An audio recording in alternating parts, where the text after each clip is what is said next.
אבל גדול עליי לשבור את מעגל הסבל. נשלם המיסים, אותנו לא דופקים, אנחנו בטח לא פריירים.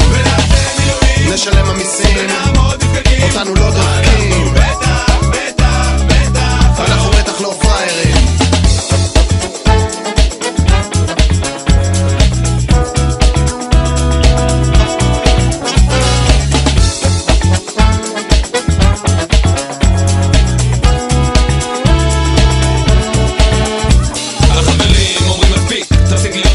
ואני לא מתנגד, אבל המצב האבסורדי. נסו לתפוס את הדוגמאות, אם לא תצליחו חכו לי.